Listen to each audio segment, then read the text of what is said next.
मध्य प्रदेश के पूर्व वित्त मंत्री तरुण भनोट ने बजट को निराशाजनक बताया है। भनोट ने बजट को आम जनता के लिए निराशाजनक बजट बताया है। उन्होंने कहा कि जनता को बहुत उम्मीद थी, टैक्स में छूट मिलेगी, रोजगार को लेकर बात होगी। वहीं बजट को लेकर मध्य प्रदेश के पूर्व वित्त मंत्री से बातचीत की हमारे सहयोगी आमिर खान ने।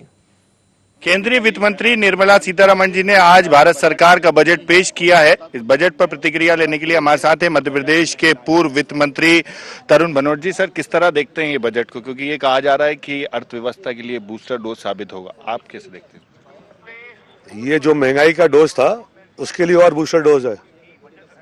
खाने का सामान सस्ता नहीं, तेल सस्ता नहीं, दाल सस्ती नहीं, चावल सस्ती नहीं, पढ़ाई सस्ती नहीं, स्वास्थ्य सुविधाएं सस्ती नहीं, बिजली सस्ती नहीं, बेरोजगारी चरम पर। तो ये ऐतिहासिक बूस्टर डोज का एक बजट है ना, जनता को दिया गया इस काल में। तो ठीक कह रहे हैं, वो बूस्टर डोज है।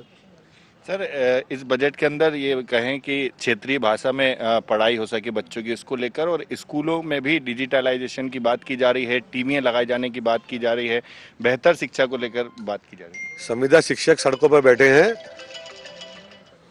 उनको रेगुलर कर दो।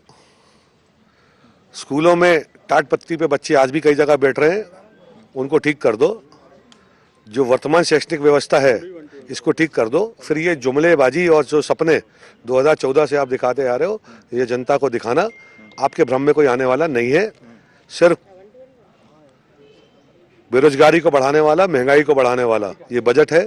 सरकार एक तरफ आर्थिक सर्वेक्षण में ये आंकड़े देती है देश की जनता के सामने कि पेट्रोलियम पदार्थों से कमाई लाखों करोड़ रुपए बढ़ गई, इनकम टैक्स से जो रेवेन्यू आना था वो 29% बढ़ गया, अन्य सेक्स और टैक्स लगाकर सरकार का खजाना पूरी तरह से बढ़ गया। तो ये जनता का जो पैसा आपने अपने खजाने में भरा है, इससे अगर आप पेट्रोल सस्ता करते, डीजल सस्ता करते, नौजवानों को भत्ता देते, जो बेरोजगार हुए हैं उनको राहत देते, मकान के रेट से सस्ते करते, ब्याज की दर सस्ती करते, किसान को मदद करते, तो हम मानते हैं ये बजट ऐतिहासिक है। ये एक परंपरा जो 2014 के बाद शुरू हुई है कि चुनिंदा उद्योगपतियों की गोद भराई की परंपरा बन गया है। ये एनडीए की मोदी सरकार का बजट, उसी का परिपालन पुनः 2022 में किया गया।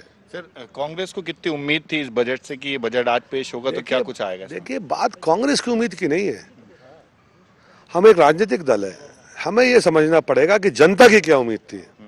अगर गरीब व्यक्ति को, मजदूर वर्ग को, लोअर मिडिल क्लास को और मिडिल क्लास को कुछ नहीं मिला, निराशा हाथ लगी इस महंगाई, भीषण महंगाई के दौर में, तो आप सोचिए कि इससे किसका लाभ हुआ। तो ये बात कांग्रेस की और भाजपा की नहीं है, बात आम जनता की है, आम जनता के हक की बात है।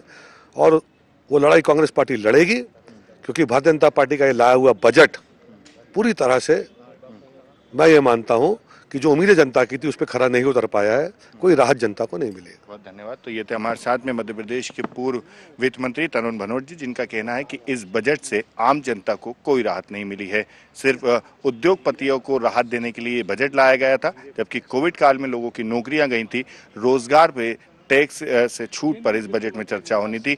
भोपाल से कैमरामैन राकेश श्रीवास्तव के साथ आमिर खान, IND 24 भोपाल।